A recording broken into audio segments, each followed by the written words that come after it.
first of all, what we have is, a series of white keys and black keys, okay? And um, basically, all these keys have a purpose. And you might be surprised to know that, in the layout of the keyboard and like a major scale, which we'll be talking about. When I reference a major scale, I just mean that for every note on the keyboard, there's a scale attached to it, and there's also, it's not just an alphabetical scale, ABC, but it's also a numeric scale. So we're going to use a mixture of both things. We're going to talk about chords and individual notes, if you will, both alphabetically and numerically. Okay, so hopefully this is just starting to, you know, break this apart and section the pieces of the keyboard in a way that you can understand, and it takes some of the intimidation out of. It's just a big canvas full of keys here. So with that, there's something that I think will encourage you a lot to know, and it's basically, within that major scale, within the musical scale on the keyboard, there are only 12 notes in all. Even though I have 88 particular notes or keys, rather, on this keyboard, there are only 12. So for those of you that are brand new and you have little to no understanding at all, the breakdown is that if you start with the A note, okay, and we think of it alphabetically, all you have to know right now is that A goes back to A again, and the sequence of notes are all repetitive. Okay, so that's the beauty of the music scale. It is, within that range, and no further technically. So the cool thing is it's always 1, 2, 3, 4, 5, 6, 7, 8, 9, 10, 11, 12, and then it repeats and it's back to 1. Okay, one thing that definitely helped me to learn how to break down the keyboard and take out some of that intimidation was the fact that there are groups and sections that repeat. So now with the black keys, there are groups of 2 and 3, as opposed to the white ones that look like they're all just meshed together. They're really not. And the way you can sort of section them is by the groups of black keys, which are in 2s and 3s all the way up the board repetitively. Now that you can get that, more visually, you can actually understand a little better that there are specific notes that live next to each group or each section of the keys. So in the group of 2, you'll always have C as the first note in the white key. In the group of 3, you'll always have F as the first white key in this group of black notes. Okay, so it always lives next door to the first black key, and this always lives next door or just below this first black key. Okay, so break it down in terms of groups, and it's a little bit more palatable, if you will, and visually helps you to see things not quite as jumbled.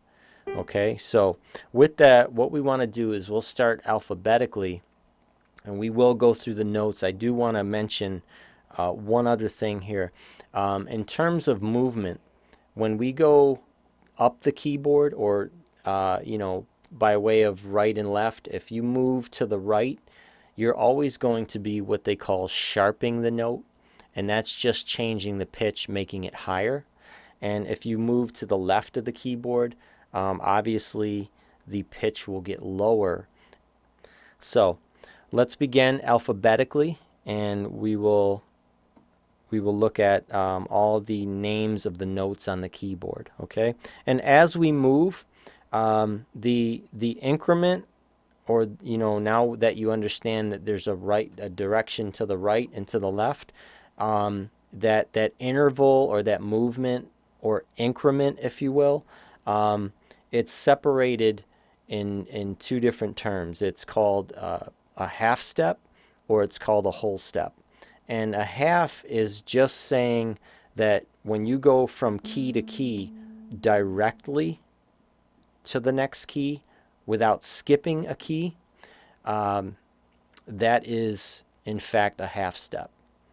Okay, and when you move and skip a key, that is a whole step. Okay, so you'll see our movements will utilize both of those terms. Okay, so divided into groups, and each group has specific keys that live next to that section. Okay, and now we're going to name these individual notes based on the direction we're moving in. You'll either sharp or flat the keys. We'll begin in A, and that will be, because I'm showing you them in the right direction, it will become A sharp.